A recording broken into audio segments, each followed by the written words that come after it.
Terveisiä Puskasta. Mä oon täällä juuri keräämässä ihanaa mesiangervoa.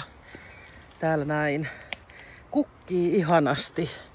Ihan mieletöntä. Mesiangervo on ihan sairaan hyvä kuppausyrtti.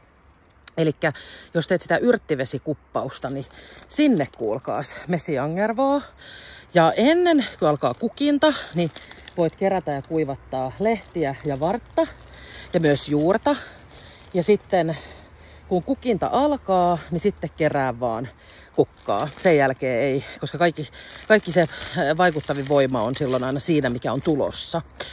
Niin siinä järjestyksessä. Sitten kun tulee siemenet, niin sitten voi kerätä vielä niitä siemeniä. Mesiangervo on erittäin hyvä rentouttamaan lihaksia ja se on myös kiputiloihin todella hyvä.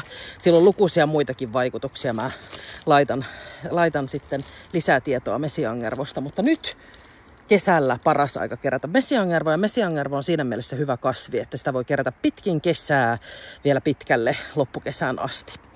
Ja nyt eletään heinäkuuta ja nyt tämä täällä ihan parhaimmillaan kukkii. Niin ei muuta kuin ensi talveksi, niin kuivattakaa mesiangervoa teidän kuppausyrtteihin.